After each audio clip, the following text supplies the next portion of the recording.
Tema especial para las lecciones 331 a 340. ¿Qué es el ego? El ego no es otra cosa que idolatría. El ego es el símbolo de un yo limitado y separado, nacido en un cuerpo, condenado a sufrir y a que su vida acabe en la muerte. El ego es la voluntad que ve a la voluntad de Dios como su enemigo y que adopta una forma en que la voluntad de Dios es negada. El ego es la prueba de que la fuerza es débil y que el amor es temible, que la vida en realidad es la muerte y que solo lo que se opone a Dios es verdad. El ego es demente. El ego, lleno de miedo, cree alzarse más allá de lo omnipresente, aparte de la totalidad y separado de lo infinito. El ego en su demencia cree también haber vencido a Dios mismo y desde su terrible autonomía ve que la voluntad de Dios ha sido destruida. El ego sueña con el castigo y tiembla ante las figuras de sus sueños. Sus enemigos, que andan tras él, queriendo asesinarlo antes de que él pueda proteger su seguridad, atacándolos primero a ellos. El Hijo de Dios no tiene ego. ¿Qué puede saber el Hijo de Dios de la locura o de la muerte de Dios cuando vive eternamente en Dios? ¿Qué puede saber el Hijo de Dios de penas y de sufrimientos cuando vive en una dicha eterna? ¿Qué puede saber el Hijo de Dios del miedo o del castigo, del pecado o de la culpabilidad, del odio o del ataque, cuando lo único que le rodea es la paz eterna, por siempre imperturbable y libre de todo conflicto, en la tranquilidad y silencio más profundos? Conocer la realidad significa no ver al ego ni a sus pensamientos, sus obras o actos, sus leyes o creencias, sus sueños o esperanzas, así como tampoco sus planes. Desde el punto de vista del sufrimiento, el precio que hay que pagar por tener fe en el sufrimiento es tan inmenso que la ofrenda que se hace a diario es su tenebroso santuario. En su tenebroso santuario es la crucifixión del Hijo de Dios, y la sangre no puede sino correr ante el altar donde sus enfermizos seguidores se preparan para morir. Una sola azucena de perdón, no obstante, puede transformar la oscuridad en luz y el altar de las ilusiones en templo de la vida misma, y la paz que les restituirá para siempre a las santas mentes que Dios creó como su Hijo, su morada, su dicha y su amor, completamente suyas y completamente unidas. Y ahora siéntate en silencio y aguarda a tu Padre. Aguarda en silencio a tu Padre. Él ha dispuesto que vendrá una vez que hayas reconocido que tu voluntad es que Él venga. Y solamente dile desde tu corazón: Padre, te entregamos estos momentos como muestra de nuestro agradecimiento por el Espíritu Santo que nos enseñó a abandonar el mundo del pesar a cambio del mundo de felicidad que tú nos diste. Ya no miramos hacia atrás, Padre, ahora miramos hacia adelante y fijamos la mirada en el final de la jornada. Acepta, Padre, nuestras ofrendas de gratitud mientras contemplamos a través de la mirada de Cristo un mundo que está más allá del mundo de ilusiones que nosotros fabricamos. Y ahora aguardamos en silencio, sin miedo y seguros de tu llegada. Hemos recorrido el camino siguiendo al guía que tú nos enviaste. Desconocíamos el camino, pero tú nos guiaste y sabemos que nos recuerdas ahora como siempre lo has hecho. Solo pedimos que tus promesas se cumplan, tal como es tu voluntad. Y el Padre y el Hijo, que crearon todo lo que existe, no pueden fracasar en nada. Con esta certeza damos estos últimos pasos que nos llevan hasta ti, y descansamos confiadamente en tu amor. Tu amor jamás nos defraudará.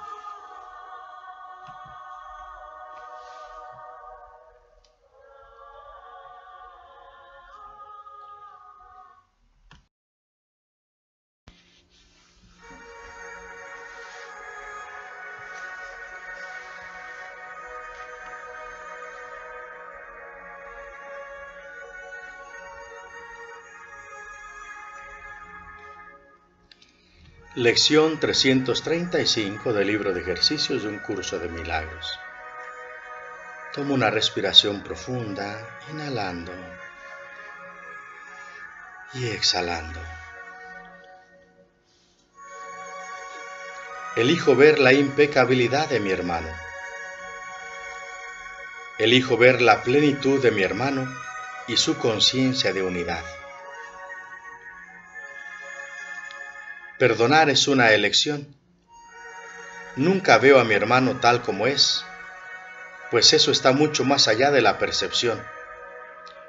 Lo que veo en él es simplemente lo que deseo ver, pues eso es lo que quiero que sea verdad. A eso es a lo único que respondo, por mucho que parezca que es a los acontecimientos externos.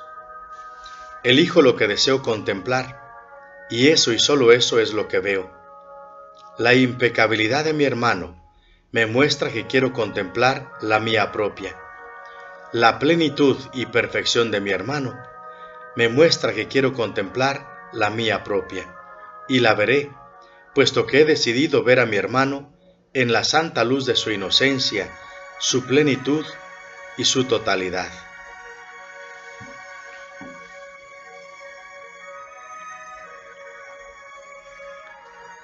¿De qué otro modo podría restituírseme tu recuerdo, Padre, sino viendo la inocencia y la plenitud de mi hermano? Su santidad me recuerda que Él fue creado uno conmigo, y semejante a mí, somos totalidad. En Él encuentro mi ser, y en tu Hijo encuentro asimismo el recuerdo de ti.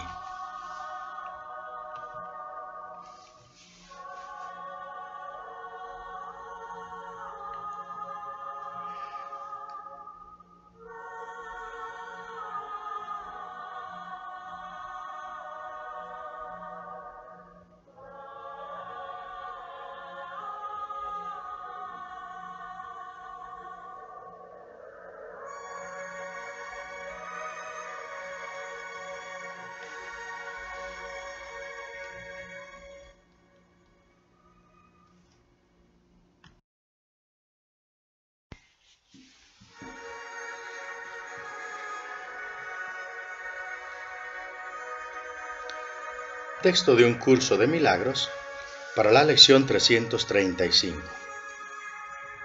El despertar. La clausura de la brecha.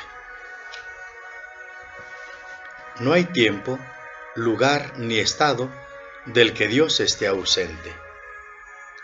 No hay nada que temer. Es imposible que se pudiese concebir una brecha en la plenitud de Dios.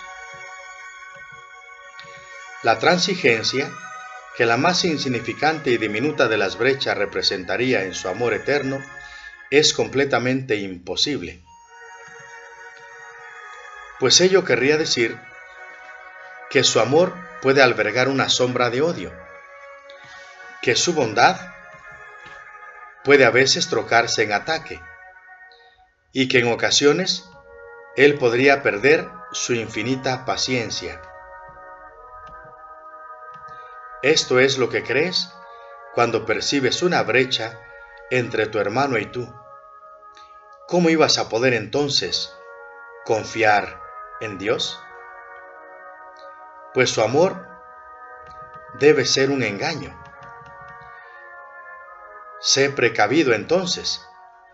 No dejes que se te acerque demasiado y mantén una brecha entre su amor y tú, a través de la cual te puedas escapar en caso de que tengas necesidad de huir, de escaparte. Aquí es donde más claramente se puede ver el temor a Dios.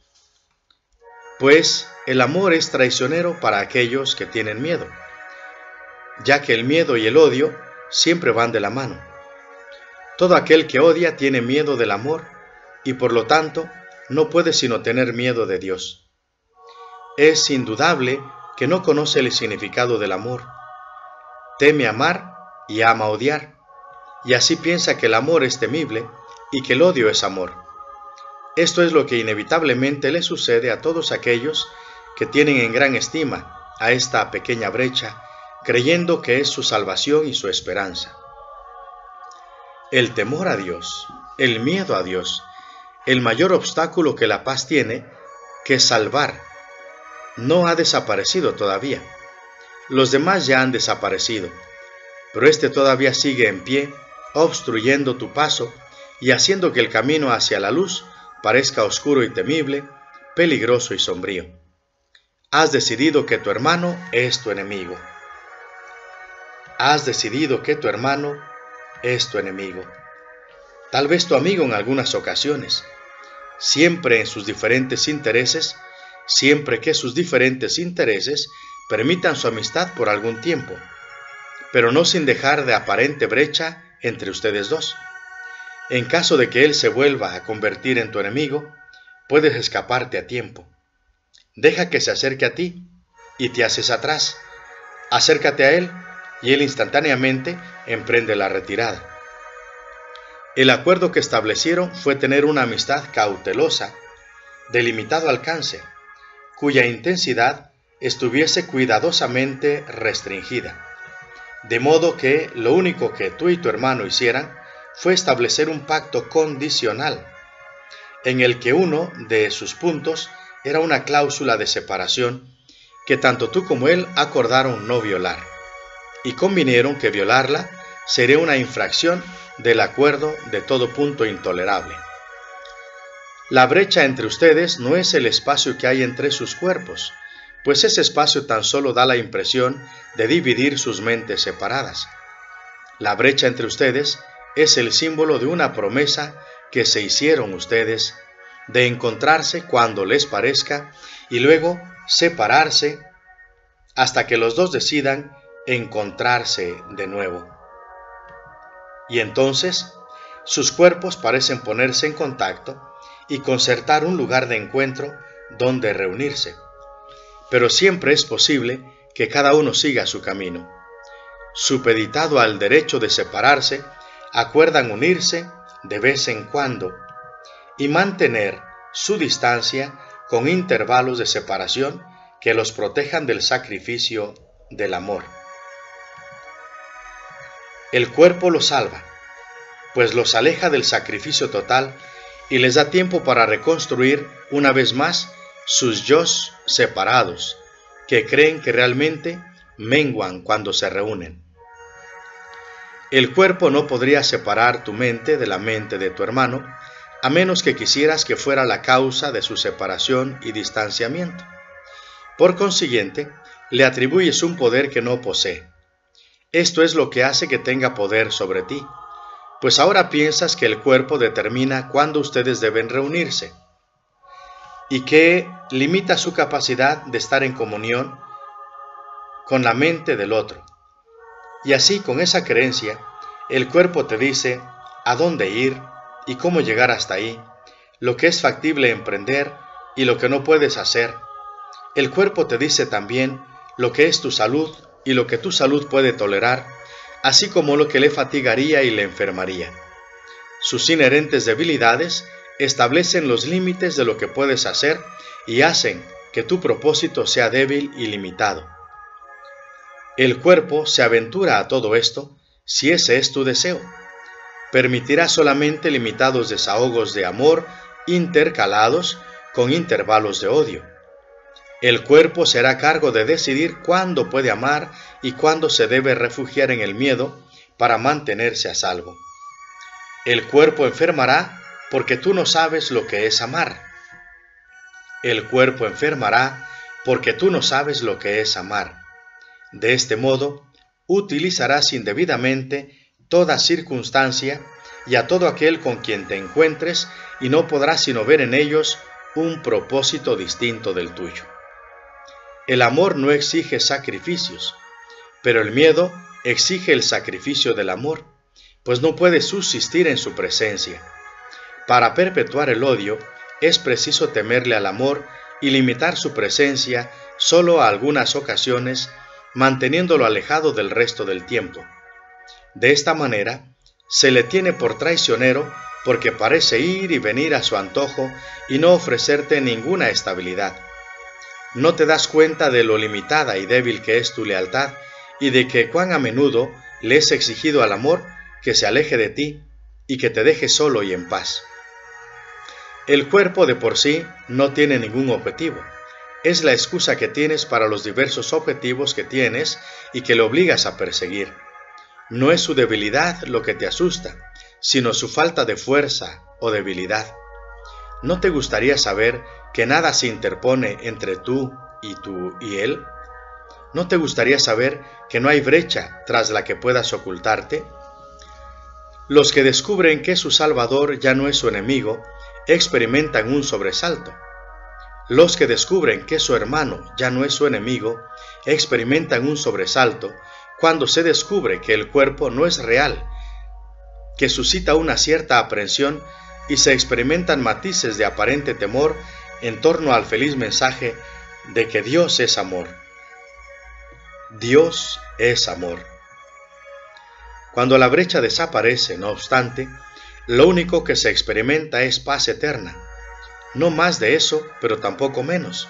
Si no tuvieses miedo a Dios, ¿qué podría inducirte a que lo abandonaras?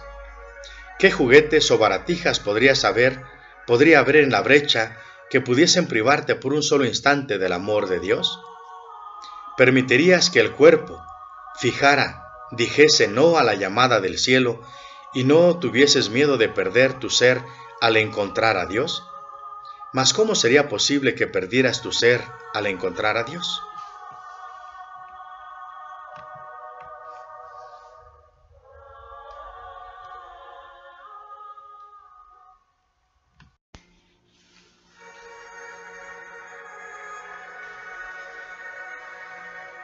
Manual para el maestro de un curso de milagros. Aclaración de términos.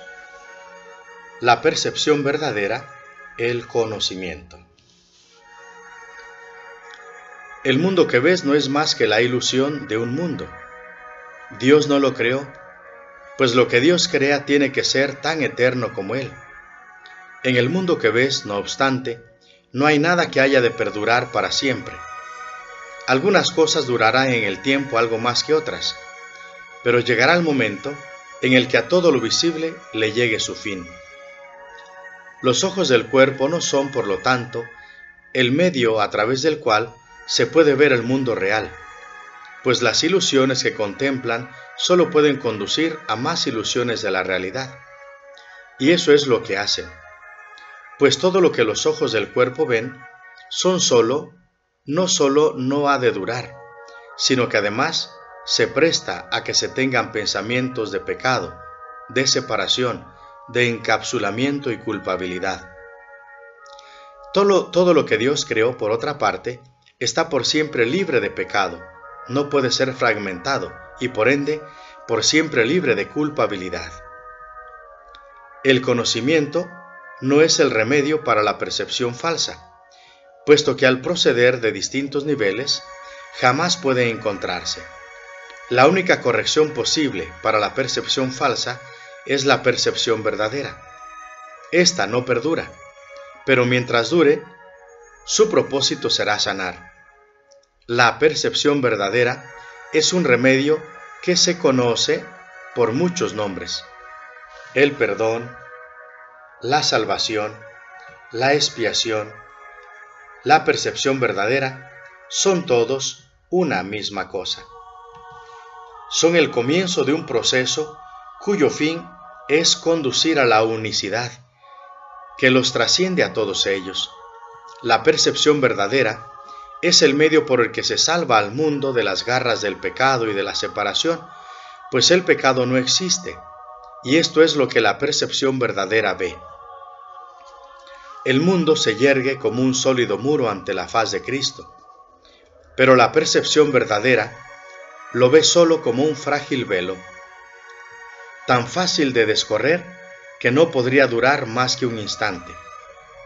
Por fin se ve el mundo tal como es, y ahora no puede sino desaparecer, pues en su lugar ha quedado un espacio vacío que ha sido despejado y preparado. Donde antes se percibía destrucción, aparece ahora la faz de Cristo. En ese instante, el mundo queda olvidado y el tiempo acaba para siempre al disolverse en el mundo de la nada de donde provino. Un mundo perdonado no puede durar mucho. Era la morada de los cuerpos, pero el perdón mira más allá de ellos. En eso radica su santidad. Así es como sana. El mundo de los cuerpos es el mundo del pecado, de la separación, del encapsulamiento, del individualismo, pues sólo si el cuerpo existe sería posible el pecado, la separación. El pecado acarrea culpabilidad, tan irremediablemente como el perdón acaba con ella. Y una vez que ha desaparecido todo rastro de culpabilidad, ¿qué queda? ¿Qué queda que pueda seguir manteniendo al mundo separado y fijo en su lugar? Pues la idea del lugar habrá desaparecido también, junto con la idea del tiempo. El cuerpo es lo único que hace que el mundo parezca real, pues al ser algo separado, no puede permanecer donde la separación es imposible. El perdón prueba que es imposible porque no lo ve. Y lo que entonces pasas por alto, deja de ser comprensible para ti, tal como una vez estabas seguro de su presencia. Este es el cambio que brinda la percepción verdadera. Lo que antes se había proyectado afuera, ahora se ve adentro, y allí el perdón deja que desaparezca. Ahí se establece el altar del Hijo de Dios, y ahí se recuerda a su Padre. Allí se llevan todas las ilusiones ante la verdad y se depositan ante el altar. Lo que se ve como que está afuera no puede sino estar más del alcance del perdón, pues parece ser por siempre pecaminoso. ¿Qué esperanza puede haber mientras se siga viendo el pecado como algo externo? ¿Qué remedio puede haber para la culpabilidad?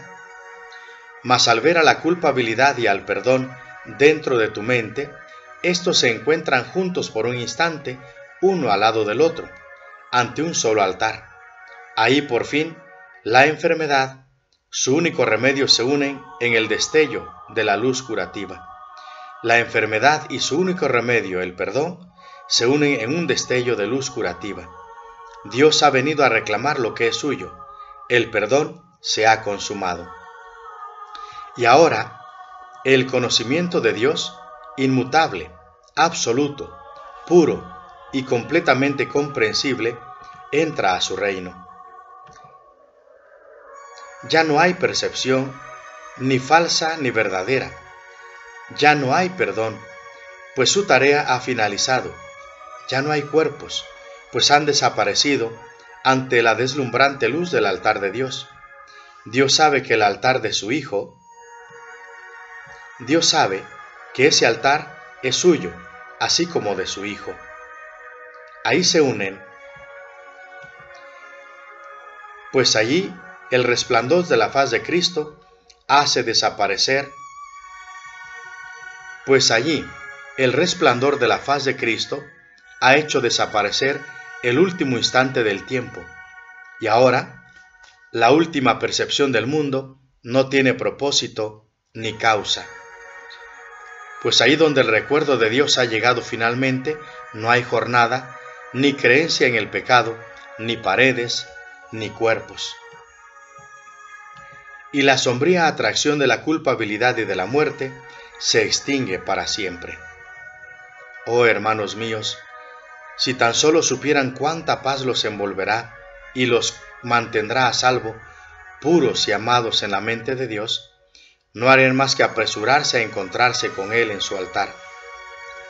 Santificados sean sus nombres y el suyo, pues se unen allí, en ese santo lugar, Allí Él se inclina para elevarlos hasta Él, liberándolos de las ilusiones para llevarlos a la santidad, liberándolos del mundo para conducirlos a la eternidad, liberándolos del temor y devolviéndolos al amor.